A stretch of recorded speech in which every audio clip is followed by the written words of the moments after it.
कहानी की शुरुआत में हम लोग एक घर के छोटे से गराज में मैडलिन और ओवन नाम के एक कपल को देखते हैं। वो दोनों असल में साइंटिस्ट थे और दोनों शादी के बाद अपनी हैप्पी लाइफ गुजारते हुए अपने गराज में ही टाइम ट्रेवल को पॉसिबल बनाने के लिए एक एक्सपेरिमेंट कर रहे थे। हम देखते हैं कि उनके पास ज्यादा साधन नहीं थे, मगर उसके बाद भी उन्हें भरोसा था कि वो अपने पास मौजूद चीजों की मदद से ही टाइम ट्रेवल को पॉसिबल कर सकते हैं। पर तभी एक्सपेरिमेंट के प्रोटोटाइप को टेस्ट करने के दौरान उनकी लैब में आग लग जाती है और वो तुरंत ही उस प्रोटोटाइप को लेते हुए बाहर भागते हैं और उस आग को बुझाती हैं। वो लोग काफी बार एक्सपेरिमेंट करते हुए अपने एक्सपेरिमेंट में फेल हो चुके थे, मगर उसके बाद भी उन लोगों को किसी भी हालत में अपने एक्सपेरिमेंट को सक्सेसफुल बनाना था और यही सब सोचते हुए वो वापस से अपने काम में लग जाती हैं। और उस दौरान हम लोग मैडलाइन को देखते हैं जो सबसे पहले सभी कोड को चेक करती है, जिसकी मदद से वो टाइम ट्रेवल प्रोजेक्ट वर्क करने वाला था। उनके सारी कोड सही होने पर वो एक ऑरेंज को मशीन के अंदर रखती हैं ताकि वो सबसे पहले उस ऑरेंज को टाइम ट्रेवल करवा कर देख सके, और अगर वो टाइम ट्रेवल करता है तो उसके बाद वो लिविंग थिंग के ऊपर भी इस चीज को ट्राई करने वाले थे।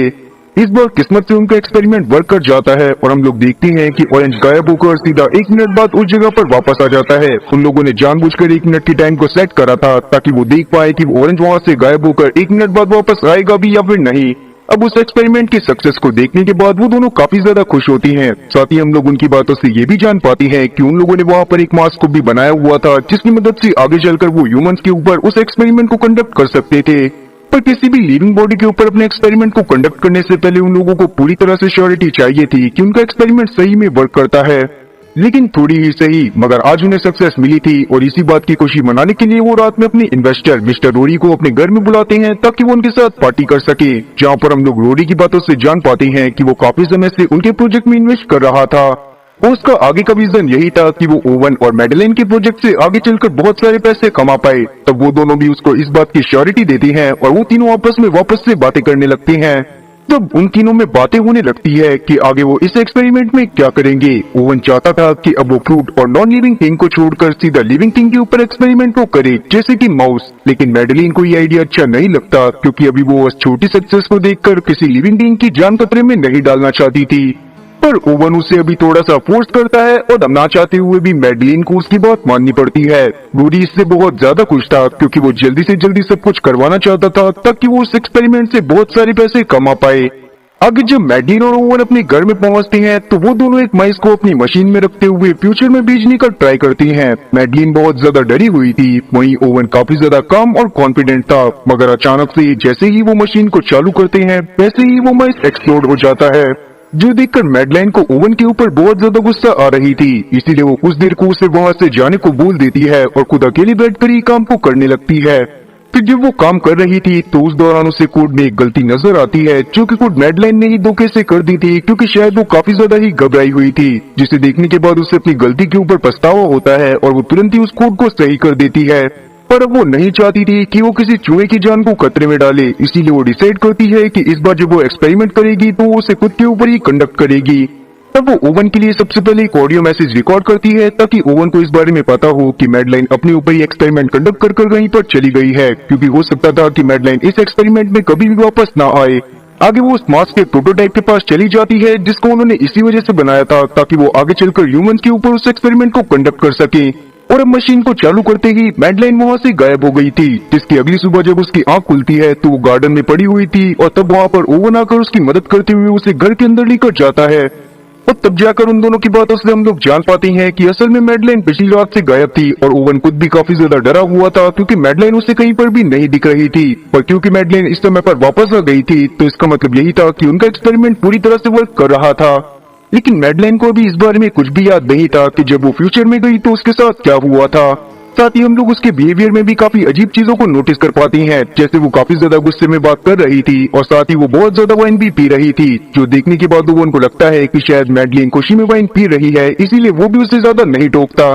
ओवन को भी मैडलिन का बिहेवियर थोड़ा अजीब तो लग रहा था, पर उसे लग रहा था कि हो सकता है कि मैडलिन टाइम ट्रेवल के दौरान काफी ज्यादा थक गई होगी और इसी वजह से वो ऐसा बिहेव कर रही है। इसीलिए वो थोड़ी देर उसे रेस्ट करने को बोल देता है और खुद बाहर जाकर उस जगह पर सैंपल कलेक्ट करने लगता है जहाँ पर मैडलिन उसे मिली थी। पर तभी वहाँ पर मैडलिन पहुंच जाती है जो कि अजीब तरह से ओवन को घूर रही थी। तब ओवन को कुछ भी समझ में नहीं आता, पर तभी अचानक से ही हम लोग देखते हैं कि मैडलिन उसके ऊपर अटैक कर देती है और तब अपने आप को बचाने के चक्कर में ओवन वहाँ पर मैडलिन को सीढ़ियों के ऊपर पटक देता है, जिससे मौके पर ही मैडलिन का सर फटने की वजह से उसकी मौत हो गई थी। तब ओवन भी काफी ज्यादा घबरा गया था कि उसके हाथों से ये क्या हो गया। तब वो मैडलिन के पास जाकर उसे संभालने की कोशिश करता है, पर उसी दौरान हम लोग देख पाते हैं कि गैराज में से एक और मैडलिन निकलकर बाहर आती है। और तब वहाँ पर ओवन के तो एकदम होश उड़ गए थे। मैडलिन भी बाहर का नजारा देखकर काफी ज्यादा शौक थी, पर बाद में मैडलिन और ओवन की बातों से हम लोग जान पाते हैं कि असल में वो मैडलिन जो कि गैराज से बाहर निकलकर आई थी वो असल में असली मैडलिन थी। उसे भी ये बात तो याद नहीं थी कि उसके साथ टाइम ट्रेवल के दौरान क्या क्या हुआ था, पर जब वो गार्डन में वापस आई थी और गैराज में गई थी तो उसे कंप्यूटर को चेक करने पर पता चला था कि उसने कोड में वापस से कोई गलती कर दी थी, जिस वजह से उसके काफी सारे क्लोन्स बन गए थे। और अब वो क्लोन्स हर रोज एक एक करके 3600 दिनों तक लगातार इस जगह पर आने वाले थे और वो सारे के सारे क्लोन लैंड करने वाले थे उनके ही गार्डन में। इस बात को जानने के बाद ओवन काफी ज्यादा परेशान हो जाता है, पर वो डिसाइड करता है कि वो अपनी असली मैडलिन के साथ ही रहेगा। तब वो मैडलिन से माफी भी मांगता है क्योंकि उसने मैडलिन के एक क्लोन को जान से मार दिया था और उसे शायद ऐसा नहीं करना चाहिए था। ओवन काफी ज्यादा डरा हुआ था, पर मैडलिन उसे समझाती है कि अगर उसे असली मैडलिन के साथ रहना है तो उसे बाकी सारी मैडलिन को जान से मारना पड़ेगा, क्योंकि उनके हिसाब से ये भी उनकी एक रियल लाइफ थी। लेकिन वो मैडलिन जो असल में क्लोन थी वो काफी ज्यादा ही गुस्सेल थी और बहुत अजीब तरह से बिहेव करा करती थी। इसीलिए ओवन डिसाइड कर लेता है कि अगले दिन से वो उन सभी मैडलिन को जान से मारता रहेगा जो भी यहाँ पर आएंगी। और अब अगले दिन हम लोग देखते हैं कि ओवन गार्डन में तैयार रहता है कि जैसे ही वहाँ पर मैडलिन का कोई भी डुप्लीकेट आएगा वैसे ही वो उसे जान से मार देगा। और उसी दौरान हम लोग देखते हैं कि जैसे ही वहाँ पर मैडलिन का डुप्लीकेट आता है वैसे ही ओवन वहाँ पर उसके गले के अंदर स्टैप करके उसे जान से मार देता है, जिसके बाद उसने डुप्लीकेट मैडलिन की बॉडी को एसिड की मदद से डिकम्पोज भी कर दिया था। पर उसे इस तरह से मैडलिन को मारना बिल्कुल भी अच्छा नहीं लगता, इसीलिए वो एक दूसरे तरीके के बारे में सोचता है जिसमें वो नाइट्रोजन गैस की मदद से उन सभी मैडलिन को मारने वाला था जो कि एक एक करके यहाँ पर आने वाली थी। तब अगले दिन हम लोग देखते हैं कि ओवन जल्दी से उस जगह पर एक टेंट लगा देता है और साथ ही उसने काफी सारे नाइट्रोजन गैस के सिलेंडर को भी वहाँ पर लाकर रख दिया था, ताकि जैसे ही उस लैंड के अंदर मैडलिन का डुप्लीकेट आए वैसे ही वो उन सिलेंडर को चालू कर उन सभी मैडलिन को जान से मार सके। और अब बिल्कुल ऐसा ही होता है, जैसे ही वहाँ पर मैडलिन का क्लोन आता है वैसे ही ओवन वहाँ पर नाइट्रोजन सिलेंडर को ऑन कर देता है, जिससे टेंट के अंदर ही दम घुटने की वजह से मैडलिन के डुप्लीकेट की मौत हो जाती है। और अब ये ओवन का डेली रूटीन बन गया था। वो रोज सुबह मैडलिन के डुप्लीकेट के वहाँ पर आने का इंतजार करा करता था और जैसे ही टेंट में उसका डुप्लीकेट आया करता था वो तुरंत ही नाइट्रोजन गैस की मदद से उसकी जान लेकर बाद में उसकी बॉडी को एसिड की मदद से डिकम्पोज कर दिया करता था। लेकिन एक दिन जब ओवन टेंट के पास बैठकर मैडलिन के डुप्लीकेट के आने का वेट कर रहा था तो मैडलिन के डुप्लीकेट के टेंट के अंदर आने पर भी वहाँ पर कोई भी हलचल नहीं होती। फिर जब बाद में ओवन उस टेंट को खोल कर देखता है तो उसे पता चलता है कि इस बार जो क्लोन आया था वो पहले से ही मरा हुआ है। और अब ये सब देखने के बाद मैडलिन और साथ ही ओवन दोनों में से किसी के भी कुछ भी समझ में नहीं आ रहा था, तब वो तुरंत ही उस बॉडी को अपनी लैब में लेकर जाते हैं ताकि वहाँ पर वो उस बॉडी को एग्जामिन कर सके। लेकिन लैब में बहुत ज्यादा एग्जामिन करने के बावजूद भी उन्हें कुछ भी समझ में नहीं आता। मैडलिन भी इस तरह से काफी ज्यादा परेशान हो गई थी क्योंकि ओवन को उसकी वजह से काफी बार मैडलिन के ही डुप्लीकेट को मारना पड़ता था, जो ना तो ओवन को अच्छा लगता था और ना ही मैडलिन को। इसीलिए मैडलिन डिसाइड करती है कि वो वापस से उस मशीन का एक और बार यूज करेगी, पर इस बार वो फ्यूचर में न जाकर पास्ट में जाने की कोशिश करेगी ताकि वहाँ पर जाकर वो वक्त रहते अपने आप को रोक पाए ताकि वो मशीन में ना जाए और उसके ऐसे सारे डुप्लीकेट ना बने। लेकिन इस काम को करने से ओवन काफी ज्यादा डर रहा था क्योंकि वो इस बात को जानता था कि उन्होंने अभी तक किसी भी चीज को पास्ट में नहीं भेजा था और उन्होंने जितनी बार भी कोशिश करी थी वो हर बार फेल हुए थे। इसीलिए वो इस बार मैडलिन को मना करने लगता है, मगर मैडलिन उसकी बात को नहीं सुनती। पर एट लास्ट हम लोग देख पाते हैं कि ओवन किसी तरह से मैडलिन को समझा लेता है क्योंकि वो नहीं चाहता था कि मैडलिन पास्ट में जाकर फंस जाए और वहां पर से उसे लाने का कोई भी रास्ता ना हो। जिसके अगले दिन हम लोग देख पाते हैं कि अब मैडलिन किसी भी तरह से इस लूप को पूरी तरह से बंद करना चाहती थी, इसीलिए वो ओवन से बात करते हुए ये बात डिसाइड करती है कि इस बार उसका जो भी क्लोन आएगा वो उसे जान से नहीं मारेंगे बल्कि उससे आराम से बात करके देखेंगे ताकि उसकी मदद से उन्हें ये बात पता चल सके कि वो इस लूप को किस तरह से बंद कर सकते हैं। पर हम लोग देखते हैं कि जैसे ही मैडलिन का डुप्लीकेट उस टेंट के अंदर आता है तो वो तुरंत ही एक चाकू की मदद से टेंट को फाड़ देता है और बाद में बाहर आने के बाद असली मैडलिन के ऊपर अटैक कर देता है। तो मैडलिन भी उससे लड़ाई करने की कोशिश करने लगती है। उसी दौरान हम लोग देखते हैं कि ओवन किसी तरह से उस मैडलिन को भी जान से मार देता है जो कि अभी अभी वहां पर आई थी, जो देखने के बाद मैडलिन भी इस बात को समझ जाती है कि वो अपने डुप्लीकेट से बात नहीं कर सकती क्योंकि उसके जितने भी डुप्लीकेट वहां पर आ रहे थे वो सारे के सारे बहुत ज्यादा गुस्सेल थे और अगर कोई खास डुप्लीकेट आया भी होगा जो कि शांत होगा तो उन्होंने पहले ही उसे जान से मार दिया होगा। और अब इसीलिए मैडलिन डिसाइड करती है कि कल से वो भी ओवन की मदद करेगी ताकि वो अपने ही डुप्लीकेट को जान से मार सके। जिसके बाद हम लोग कुछ दिनों तक और लगातार देख पाते हैं कि मैडलिन और ओवन दोनों अलग अलग तरीकों से मैडलिन के डुप्लीकेट्स को मारते रहते हैं ताकि वो जल्दी से जल्दी उस लूप को खत्म कर सके। पर एक दिन रोडी उनके घर अचानक से आ गया था ताकि वो एक्सपेरिमेंट के बारे में अपडेट ले सके। तब मैडलिन उससे बात करते हुए उसे समझाने की कोशिश करती है कि उन्होंने रैट की मदद से जो एक्सपेरिमेंट करा था उसमें वो फेल हो गए थे और उसे आगे एक्सपेरिमेंट को करने के लिए थोड़ा सा टाइम चाहिए। अब वैसे तो रोडी चाहता था कि वो जल्दी से जल्दी एक्सपेरिमेंट को खत्म कर दे, पर क्योंकि वो जानता था कि बड़ी चीजों में थोड़ा सा वक्त लगता है, इसीलिए वो वहाँ पर मैडलिन की बात को मानते हुए वहाँ से चला जाता है।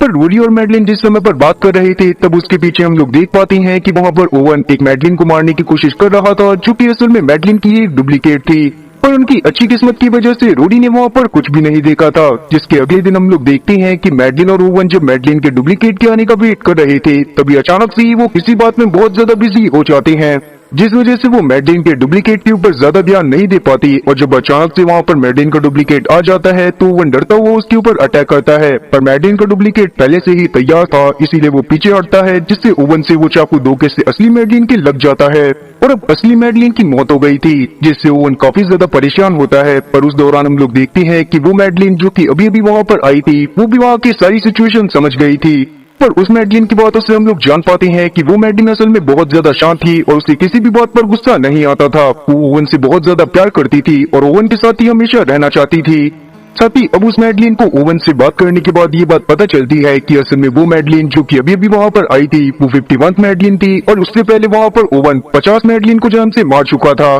तब मैडलिन नंबर 51 डिसाइड करती है कि अब आगे वहाँ पर जितनी भी मैडलिन आएंगी ओवन के साथ मिलकर वो उन सबको भी जान से मार देगी ताकि वो ओवन के साथ रह सके। अब क्योंकि ओवन के पास भी कोई और रास्ता नहीं था और ये मैडलिन सच में काफी ज्यादा अच्छी थी, इसीलिए ओवन भी उसके साथ रहने का डिसाइड करता है। पर कहीं ना कहीं अभी भी ओवन को इस बात का पछतावा था कि उसने अपनी असली मैडलिन को जान से मार दिया। पर तब मैडलिन नंबर 51 उसे किसी तरह से शांत करवाती है और वो दोनों रोडी को बुलाते हैं ताकि वो उसे अपने एक्सपेरिमेंट को अच्छे से दिखा सके। और तब वो रोडी के सामने उस मशीन के अंदर एक एग को रखते हैं और उसने एक टाइमर को सेट करती हैं, जिसके बाद जैसे ही एग वहाँ से गायब होता है तो उसके कुछ समय बाद ही वहाँ पर एक चिकन आ जाता है, जिसको देखने के बाद रोडी काफी ज्यादा खुश हुआ था क्योंकि ये एक्सपेरिमेंट पूरी तरह से सक्सेसफुल लग रहा था। रोडी चाहता था कि वो उस एक्सपेरिमेंट को पब्लिक के सामने करे, पर वहाँ पर अभी उसे मैडलिन और साथी ओवन मना कर देते हैं क्योंकि वो जानते थे कि अभी वो एक्सपेरिमेंट पूरी तरह से तैयार नहीं हुआ है। तब रोडी उन्हें बोलता है कि वो जल्दी से जल्दी उस एक्सपेरिमेंट को खत्म करे ताकि रोडी जल्दी से जल्दी बहुत सारे पैसे कमा पाए। तो ओवन इस बात को मान तो जाता है, पर वो रोडी को इस बात को पहले ही क्लियर कर देता है कि हो सकता है कि उन्हें इस एक्सपेरिमेंट को खत्म करने में हफ्तों या फिर महीनों या फिर सालों भी लग जाएं।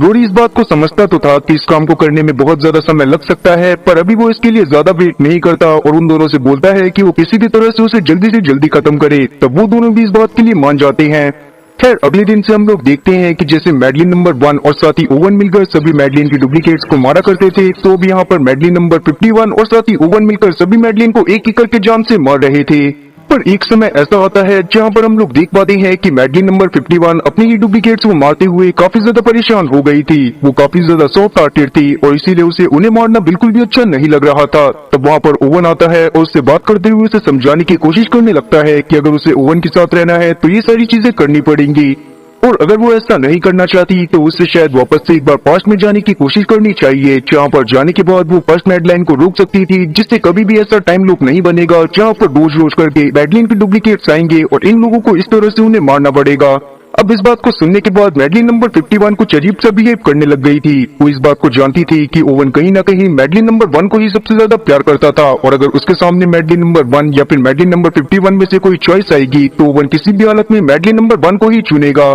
पर क्योंकि मैडलिन नंबर 51 किसी भी हालत में ओवन के साथ ही रहना चाहती थी, इसीलिए वो डिसाइड करती है कि आगे चलकर वहाँ पर जितनी भी मैडलिन की डुप्लीकेट्स आएंगी वो उन सभी लोगों को जान से मारना पसंद करेगी, बजाय इसके कि वो पास्ट में जाकर मैडलिन नंबर 1 को उस चीज को करने से रोक सके जिस वजह से ये सारा कांड हो रहा था। अब इसी तरह से कुछ समय बीत जाता है और हम लोग देख पाते हैं कि मैडलिन नंबर 51 धीरे धीरे कर वहाँ पर वापस से सभी डुप्लीकेट्स को मारना चालू कर चुकी थी। पर कहीं ना कहीं ओवन काफी ज्यादा परेशान था क्योंकि उससे मैडलिन नंबर 1 की बहुत ज्यादा याद आती थी और वो उसके साथ ही रहना चाहता था और साथ ही उसे इतनी सारी मैडलिन की डेड बॉडीज को कवर अप करने में काफी ज्यादा दिक्कत आ रही थी और वो उन्हें टाइम टू टाइम डिकम्पोज नहीं कर पा रहा था। पर तब मैडलिन नंबर 51 को कुछ अजीब सा आइडिया आता है और वो तुरंत ही ओवन को लेकर रोडी के घर पर चली जाती है, जहाँ पर जाने के बाद वो रोडी से अकेले में बातें करती है और ओवन को बाहर ही छोड़ देती है।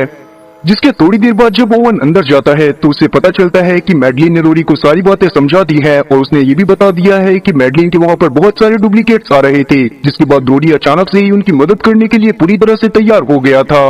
इसका मतलब यही था कि रोरी आगे चलकर उन्हें ज्यादा फंडिंग देने वाला था ताकि वो अपने एक्सपेरिमेंट के साथ साथ मैडलिन की सारी बॉडी को भी डिकम्पोज कर सके। लेकिन कहीं ना कहीं ओवन भी सबसे परेशान हो गया था। वो अब मैडलिन नंबर 1 के साथ ही रहना चाहता था क्योंकि वो समझ गया था कि मैडलिन नंबर 51 कहीं ना कहीं उसके प्यार में पूरी तरह से पागल है।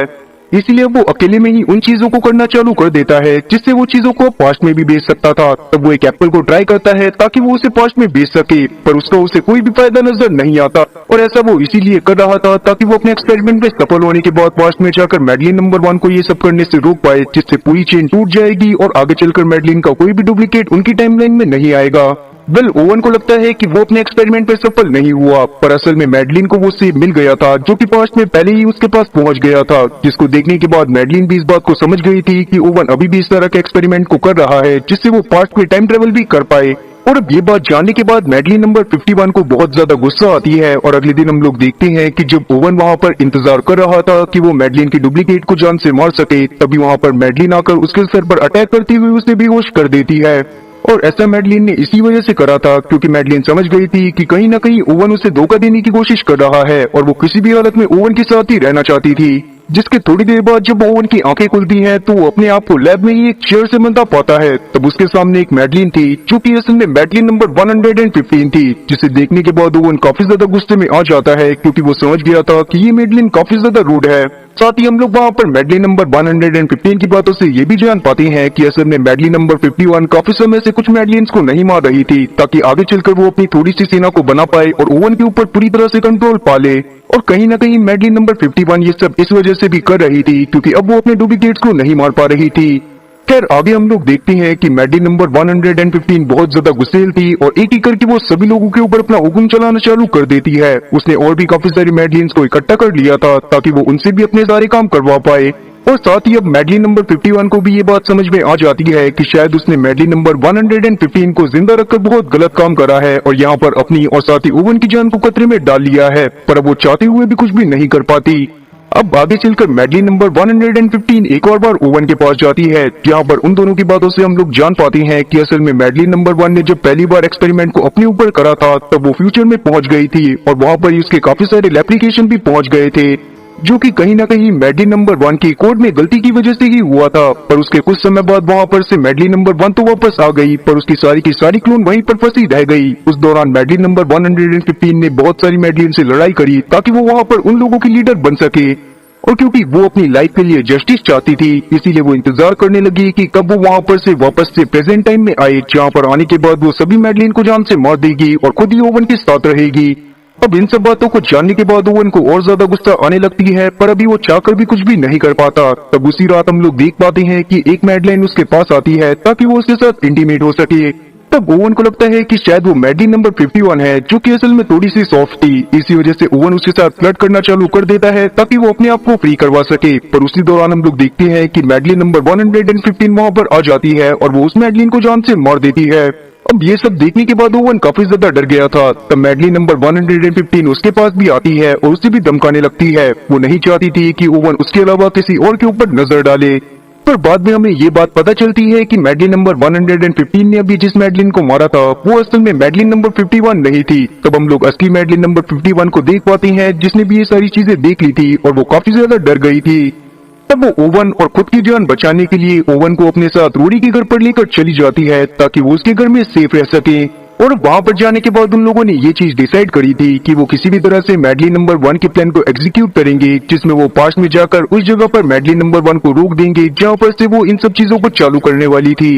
अब मैडलिन नंबर 51 ये तो जानती थी कि अगर वो ऐसा करती है तो वो गायब हो जाएगी, पर अभी के समय पर उसे ओवन की ज्यादा चिंता थी। पर उस दौरान हम लोग मैडलिन नंबर 115 को देख पाते हैं, जो कि उन लोगों का पीछा करते हुए रोरी के घर तक आ गई थी और तब वो उनकी सारी बातों को सुन लेती है, पर अभी वो कुछ भी नहीं करती। अब आगे हम लोग देखते हैं कि जब मैडलिन नंबर 51 और ओवन वापस से गराज में जाकर ओवन को पास्ट में भेजने का ट्राई करते हैं, तो उस दौरान ओवन पास्ट में ना जाकर दूसरे से फ्यूचर में चला जाता है, क्योंकि असल में मैडलिन नंबर 115 के ही कंप्यूटर में खराबी करने की वजह से हुआ था। ओवन वहाँ पर खुद को एक डेजर्ट टाइप एरिया में पाता है, जहाँ पर उसके सामने एक वैन खड़ी हुई थी। अब जब वो उस वैन के अंदर जाता है तो वहाँ पर उसे मैडलिन नंबर 115 मिल जाती है, जहाँ पर हम लोग मैडलिन नंबर 115 की बातों से जान पाते हैं कि वो जानबूझकर इस जगह पर आ गई थी और उसने जानबूझकर ही ओवन को इस जगह पर बुलाया था, क्योंकि इस जगह से वापस जाने का कोई भी रास्ता नहीं था और अब ओवन को मैडलिन नंबर 115 के साथ ही रहना पड़ता। लेकिन ओवन को वहाँ पर बहुत ज्यादा गुस्सा आती है और वो पास में पड़े एक चक्कू उठाकर वहाँ पर मैडलिन नंबर 115 के मुंह के ऊपर स्टैब कर उसे जान से मार देता है।